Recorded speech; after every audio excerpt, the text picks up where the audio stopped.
Very much for still being there with us. Chief Dan Nwaiwu, National Chairman, Zenith Labour Party, is here with us in the studio. Chief Nwaiwu, good morning. Good to see you. Good morning. You look quite refreshed. Yes. Well, I just woke up from sleep. It's like you're not feeling the stress happening in this country at all. No, not that I don't feel it. I'm not expecting anything, so nothing bothers me. So psychologically, I don't expect anything. So I just sleep and wake up. That's all. Really? When you start expecting things, that's when you have problem. Blood pressure, blood sugar, I don't expect anything. So you take it one day at a time? One day at a time. I see. Okay, and scripturally, we are told by the scriptures, you should not bother yourself about what you eat tomorrow or what you wear tomorrow, that the Lord has taken care of all those things. And he's also said that expectation postponed makes a heart sick. Well, that's what I'm saying. So you don't want to expect anything. If you want to look fresh, just don't expect anything. All right, I try not to expect anything. Hopefully I'll look as fresh as you are. I mean, that would be very interesting because it means that you don't watch... I mean, of course you watch the news and you see what's going on. Of course, I'm a news person. Absolutely. I'm a news person. And so looking at the political conversation within the polity, I mean, the two major parties, we've seen them in the lead stories, APC and PDP. People are beginning to see the dynamics of political parties and their role in democracy, especially in Nigeria as we approach 2023. Yes. How do you review the happenings in the past 1 week?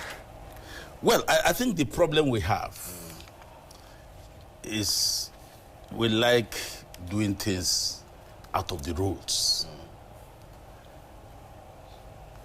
Every political party in Nigeria, just like elsewhere, has its own constitution.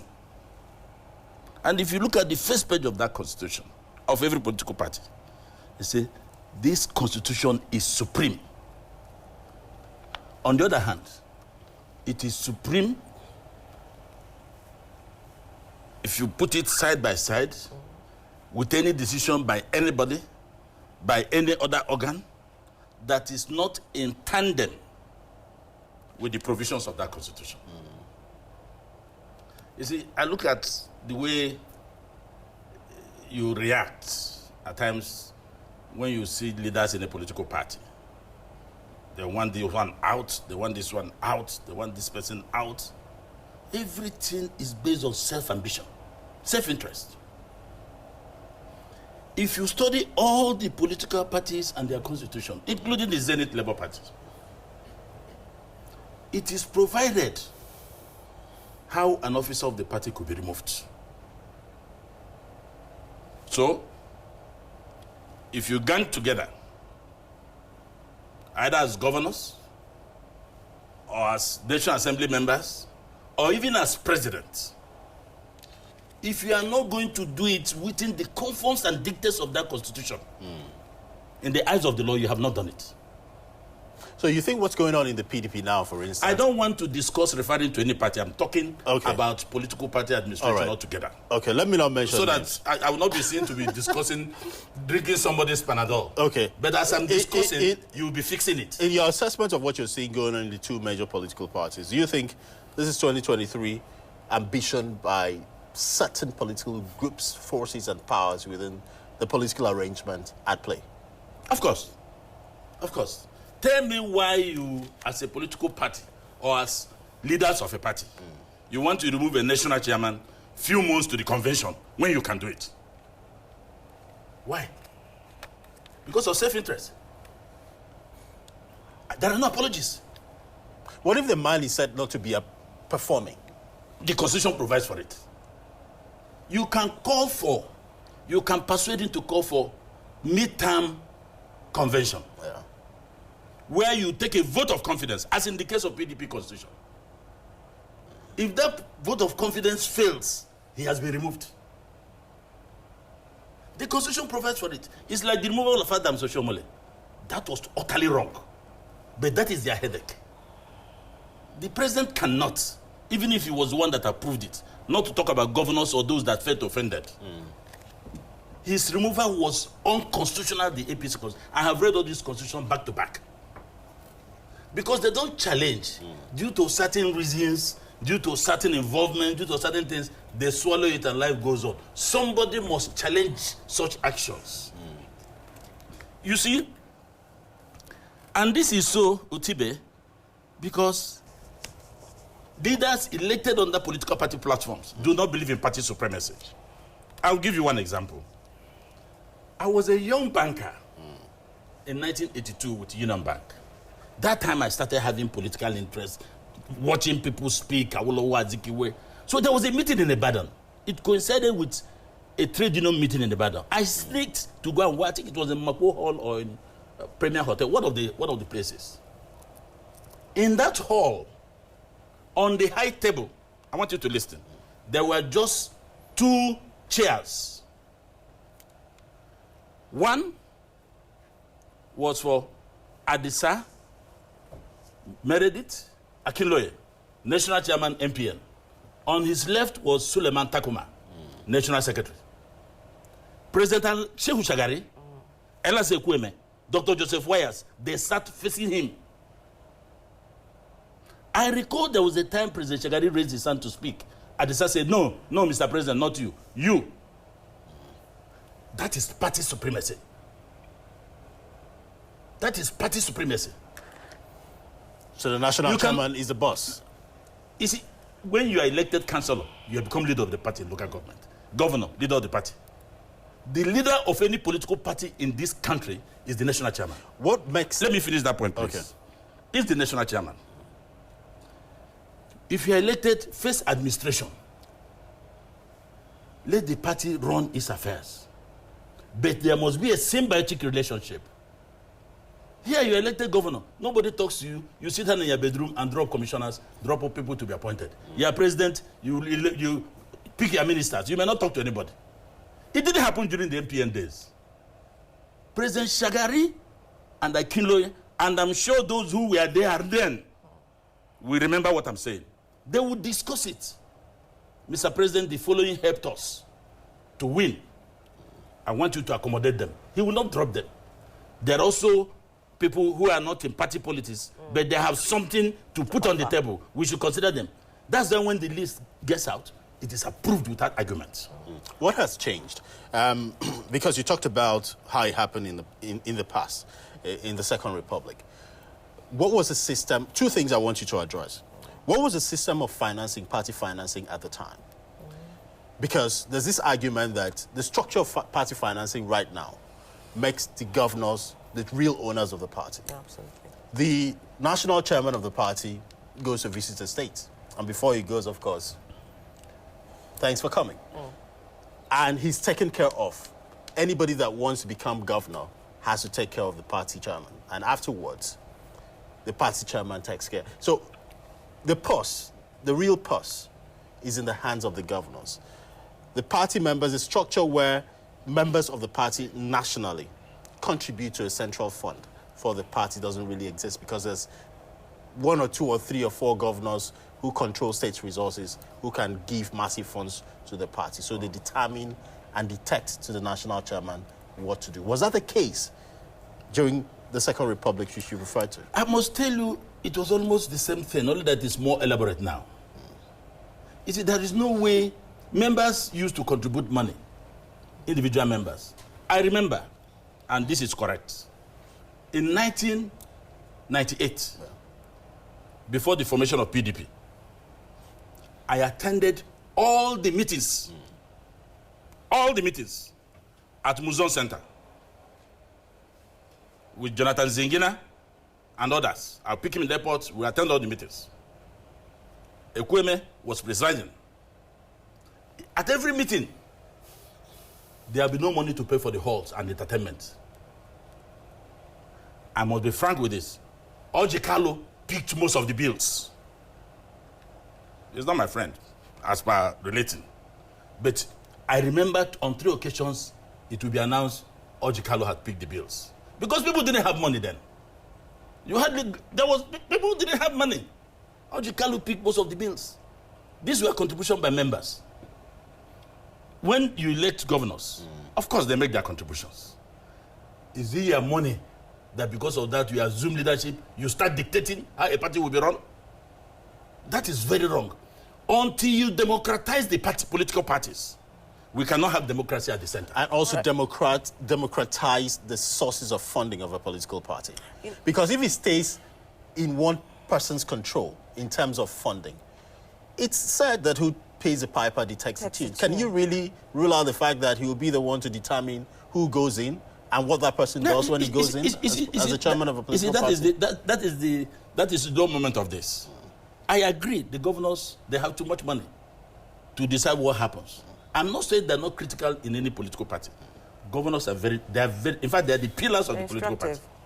But you see, that doesn't make you to pick and choose, put and remove anytime you want. You are destroying the political party system. There is a constitution. Okay, let me go by the example you wanted to give me. You're having a convention by December. What will make you not wait? Use that your money and remove that man. Or are you thinking that he will win because of his popularity? All right. So you want to shorten his tenure. That is very wrong, absolutely wrong. Whether it's in a conclave of governors or in a meeting of National Assembly members, it is anti the constitution of the party. Like, you can even persuade him to call emergency convention. Absolutely. If he doesn't, there is a provision in the constitution to deal with that. 2/3 majority. Put it on his table. He has no reason not to call the convention. But you choose down in your bedroom, in your conclave, and you decide. All right. I think we must speak out so that political parties must get it right. Okay. In my own party, for example, Zenith Labour Party. Zenith Labour Party, it was deliberately put there.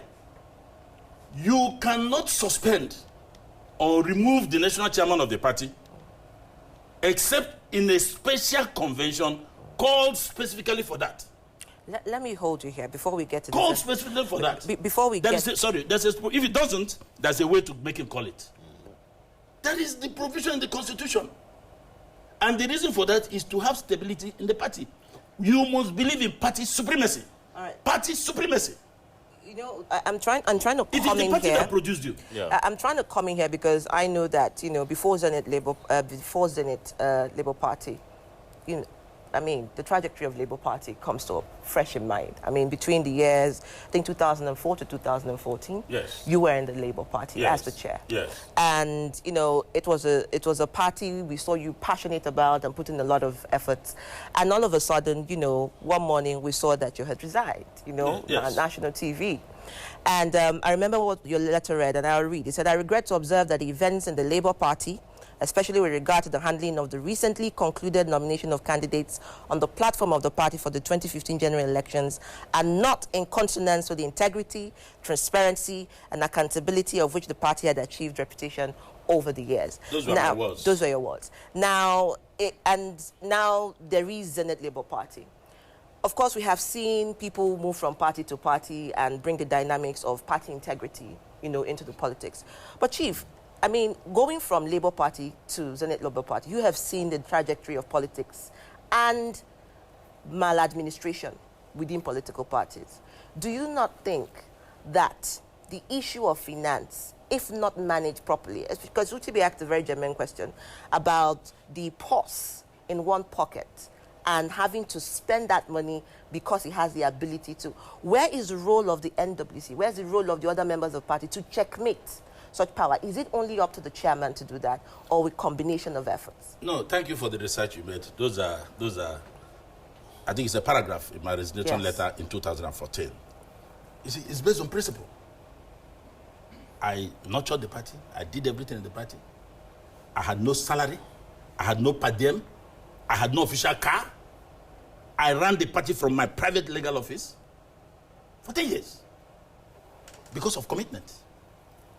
And now you pass the party on. All the things you achieved was eroded within 2-3 months. And that is what you have even seen in this country. 1 step forward, 20 steps backwards. I did all that. You cannot find for 10 years in the books of accounts of the then Labour Party seeing where I made a collection of money. You can't find it in audited accounts with INEC because I never did. Rather, I'll call friends, they bring money, I pay it in. Somebody gave me a bus, I gave it the party. They have sold the party. They have sold the bus. Somebody gave me a bus. Thank you for this job you have done. I gave it to the party. I should have taken it to my village in Ikedru for them to use it to be doing Amimo Owere. But I gave it to the brand new bus. But they have sold it. I bought a brand new generator and land there and want to sell it now. So these are some of the things that, no, I don't want to be associated with this. Coupled with things I cannot say on television concerning the nominations. If you go back to that resignation, you will see where I refer to a security chief. Absolutely. Where 75 million naira was taken away, they said it was for security chief. I said, let this man not hear this. He will lock all of you and finish this party. I read it there. It's there. Go put down Wanyan's resignation on the Labour Party. You see it there. So this is I left. So on the issue you have just asked, you see, money is an issue.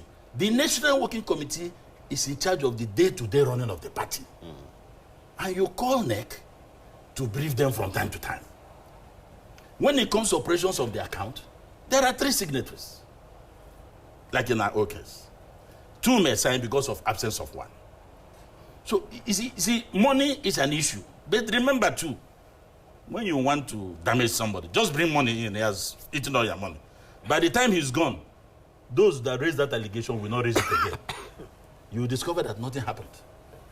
So if somebody helped his fingers with public funds, there is a constitutional way to deal with it. Not to distort the working of a political party. Because you believe that you are the numero uno, you are conclave, you can do and not do. If I were in that position, I will challenge it. I even had a letter last night that decision was also reached that the members of the National Working Committee of that particular party should not contest. I think that is, with greatest respect, that is arrant nonsense. That is my privilege. As a card-carrying member of a party, you cannot, 1 million of you, cannot stop me from contesting for any position. But you if can't decide that. If there was an agreement, that, okay, part of the agreement... That is if I agree. So if you agree, it doesn't make it undemocratic. I can even leave before that time. There won't be problem for. There won't be reason for that. I can even leave before that time. There won't be reason for that. But if I don't take it kindly, I will contest. It is my privilege. And that's what I'm talking about. Political party constitution, party supremacy. Everybody pass. You see, mainly the man is elected, governor, party chairman will go hand in gloves and go and beg. At times you will call the governor, he will not answer. At times you call the president, you will even beg to get appointed to see with the president. If you have produced the president. National chairman of a party that produced you. But Chief that is the reality we have. But it shouldn't be so. Chief Dan, in your case, you left, because you saw the discrepancies and the indiscipline. In this case, there have been several calls by several persons within the political party of several other political parties. I mean, in this case, we know a popular opposition party, the PDP, have been talking about issues surrounding Secondus, the national chair. They reached a consensus to wait and gave him a soft landing for October. But beyond that, we have seen clarion calls where people have said there have been misappropriation of, party funds. There have been hijacking of processes within the party, not just from one person. Now, in a process where there are several voices of discontent, what is the role of the chairman in this position? Because you cannot say the chairman is deaf to the complaints of the people within his party. He also has a duty to be able to answer to these questions and come clear with all the allegations. You see, I'm not going particularly to a party. I'm discussing generally. That's why when you put these questions to me, I don't want to be saying, what, is he a member of PDP? Why is he talking about us? But when they have problem with Sheriff, I discussed the issue of political parties and enjoyed it. And in fact, there was a time I said, look, if Supreme Court decides otherwise, I will throw away my wig and gown. And Supreme Court did not. In fact, if you go through the judgments and go through my interventions, you can see some of my ideas in that judgment. Because that is the law. I'm a man of system. I'm a man of, I believe in the rule of law. I believe that where there is law, self-help should be avoided. If people are complaining, and you, as national chairman, you know the angle from where those things are coming, and you know there's no truth in it, I will report it to the National Working Committee. Okay. National Working Committee will discuss it. I will also make my opinion known. If it is not real, I will ignore it. If I call NEC, I will put it before the NEC. If it's not real, I will ignore it. NEC will decide. But if you think that, okay, let me go and test whether actually they still need me here, you can call a mid-term convention. Mid-term convention. Give the necessary notice. Push it through the NEC. You are not to call it his NEC, but you recommend it to the National Working Committee. But you had the NEC as well. Huh? You had the NEC as well as chairman of NEC. Of course, the national chairman presides over all the meetings. You can't remove that Can from you not him. influence? So who makes that move for calling for such a meeting? You see, when they say NEC, it seems a bit, Let me tell you. For example, we'll be holding NEC very soon. Yes. I'll put it before the. If the national just a minute, Chief Dan, let me land. If it's the NEC that is supposed to call this kind of emergency meeting, and the issue to be discussed in that emergency meeting has to do with the national chairman, who is the chairman of NEC. Yes. Do you expect him to call such a meeting? No. Can he be made to call such a meeting? You're getting it wrong. It's everybody cannot be foolish at the same time. There are things that are sponsored, and you see it glaringly.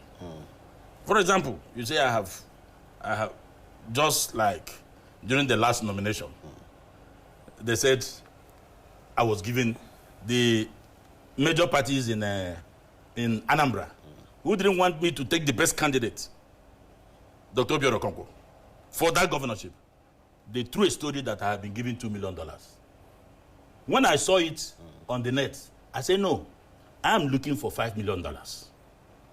If I get it, if the man wants a receipt, I will give him. If he wants coverage, I'll bring CNN, BBC, Al Jazeera, AIT channels, I will cover it, and there will be no regret. That collapsed the discussion in that place. They say, these people are liars. I said, I'm looking for $5 million, not 2. You can see how somebody sat in his bedroom and thought if you do this, they'll run away. No, we look for the man. We knew he had the character, he had the integrity, he can do it, and we grabbed him. And the money too. So such rumors exist in political parties. It is money. You want to chop money, they have chopped our money, they've taken our money. When you discover it's not true, it doesn't bother you. Because you have checked yourself, that's nothing. You push it through. You will get it through. You have to explain it. That's why I said everybody will not be foolish at the same time. Members who love your party will be in a position to know when few columnists are attempting to disrupt what has been established. It is not easy to lead a party because you are dealing with a lot of people. And especially a successful party where you have many interests, where everybody is now talking about 2023, where would the president come from, where would the vice president come from, where would the chairman of the party be, and all that. So everybody is skimming. What you see happening today in all the parties is expected. It had to do with 2023. Exactly. No more. Exactly. And you just took it out of my mouth. You talked about love for party. So where would one draw the line between love for party and love for self and personal interest? Because like they say, politics is about interest. It depends on where your interest lies. Do you deny that these intrigues will not continue towards 2023, regardless of what we have seen as a make-believe patch case of a mediation? No, it will be more. You see, let me also give an example with the one you're talking about. Let me talk about secondaries now. If you remove secondaries, put somebody else, do you know what then he'll be the one that will midwife the party to elections. He might change his position. It has happened. There are governors that impose successors. Today, they are not in talking terms. I can give you examples. And you know the examples. So remove him, put another person, the man will be his own man. He will change your view, what you think he should do. Even the man in charge of the PDP was put in there by somebody for a particular interest. And in 2019, that interest wasn't met. And that is said to have what has caused the division. But let me take you to the next one because we are running out of time, Chief Dan, because we have to touch a bit on the APC and APGA as well. Two issues I wanted to raise with you, the party financing and how that influences who controls the party. The fact that after elections, the governors become the supremos. Why does that happen? What do they use to blackmail the leadership of the party, so the national chairman? Is it threat of, if you harass me too much, if you sub me too much, I have other political options, I can move? And governors don't want to be, a party chairman don't want to be in a situation where you have governors all over the place and you have them leaving, which is one of the allegations made against Uche Secondus now, that he has presided over a party where 3 governors have left, a member of the BOT has left, several other high-ranking officials of the party are leaving. Do elected officials also use that threat of, well, I'm not tied to you, I've been elected, I can move? Does that also affect how much control, influence exerts over the national chairman of the party? Is it that has to also do with the characters you give nomination. When you are giving your nomination, it's not because he's rich, he's this, he's that. Will he be committed to the party? I'll give you an example. When we produced governor in Ondo State, Governor Olusegun Mimiko did not one day interfere in the runnings of the parties. But every week, every other week, I'll go to Akure to see things. Chairman, we are going to commission this. We are going to have breaking ceremony of the. Will you be able? You go there, make sure that he did everything in accordance with the manifesto of the party. He never interfered, and we never also interfered in this administration. We didn't say make this one commissioner, make this, make this that. If we had asked for such a opportunity, I think he would have given us. So he understands it till tomorrow. You see, a governor elected into an office has a lot of things around him. And you see a man that is humble. People say, when you want to know the true color of a man, give him power and money. You see somebody you play with all the time. You see somebody that every evening he will call you, you people will go out, hang out. He becomes something. He will not pick your call. That happens only in Nigeria. Because we have very bad people in politics. People with dark hearts, who have no conscience, blood doesn't roll. They have no soul. So they forget those things because they're empowered. They want to give impression that there's nothing here. But you'll be one day, something will bust somewhere. Say, hey, is this man doing all this?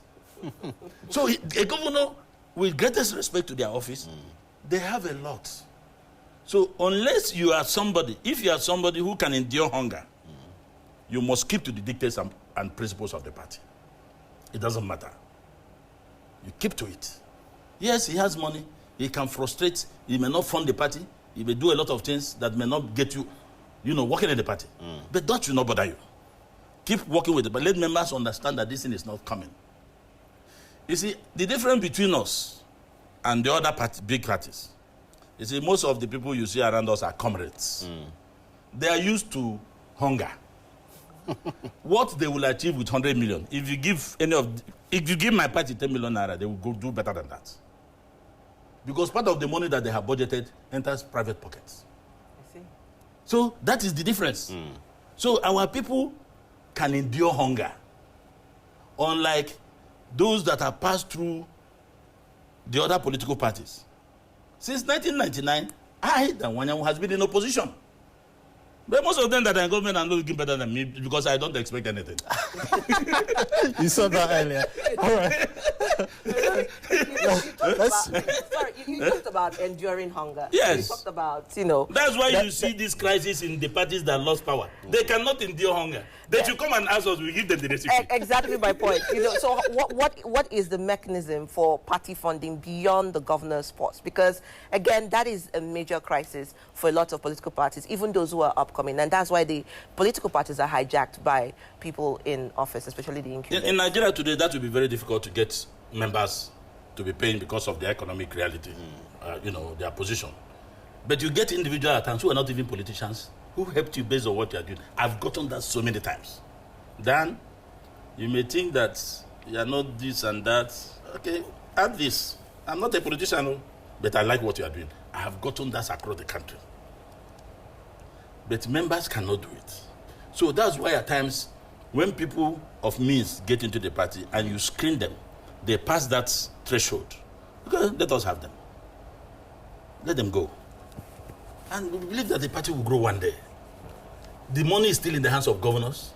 In fact, it's during President Mohamed Buhari that the center is not pumping money into the party. Because I can tell you, President Buhari doesn't understand this political party thing. He believes in that power. I dictate it, I direct it. When they call me, okay, is that what you should do? Okay, let's go. So if you tell him put money in APC, I don't think he will listen to you.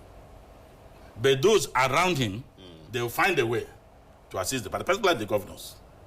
So it will continue. And that's why the governors are trying to influence who is in charge of the caretaker committee heading into a convention. You see, that's part of it. And that's why, that takes me to what I wanted to ask you. You saw I'm sure you've gone through the judgment of the Supreme Court and the hint given towards the role or the status of Buni as National Caretaker Committee of the party. I've gone through the PDP constitution. I've also seen the APC constitution. Both provisions are there, that you cannot hold two executive positions as a national officer of the party. How far-reaching do you think that what the APC is going through right now, although they've tried to say, okay, we've settled it, there's no issue, nobody's going to court, you cannot really rule out that nobody will go to court at the end of the day, but how do they manage it moving forward? Do you think they'll be able to sell through this? I think they have very bright senior advocates in their party. And a student in the law school will tell you that going ahead in a particular direction as regards to the case will be dangerous for the party. I think the party should sit down. You have a vice president, Professor Shubajo, my teacher in the University of Lagos. He's a professor of law and he's a senior advocate of Nigeria. We have other senior advocates in their mix. Let them come together and look at it. And we should stop looking at things we're in power. We can do all this. Okay, nobody may go to court. Would that stop another party or another person to go to court? That is within your fault because they're in power. I think that judgment appear to be direct and is giving an insight. It's like being forewarned of the implications of your action. I think it is in their best interest to study the judgment. I'm not passing judgment. I'm not going to pass that judgment. It is in their best interest to study the judgment and take the path that will not get the party out of 2023. All right. Chief Dan Wayo, I think we just have to leave it at that point. Thank you so much for being here with us. National Chairman, Zenith Labour Party, former National Chairman, Labour Party. Thank you so much for your time. And Thank you for having me. Thank you. Yes. Thank you. And, you know, I was just about to ask him about the role of that political party intrigues in our democracy, but I guess it means that we're talking more and You'll be back here some other time. Absolutely. Yeah, the only thing is that if we don't have the democratic political parties, you cannot have democracy in the system. Absolutely. We shall be talking national security, especially the situation in the northwestern state of Kaduna and Zamfara and surrounding state in a moment. Just stay with us.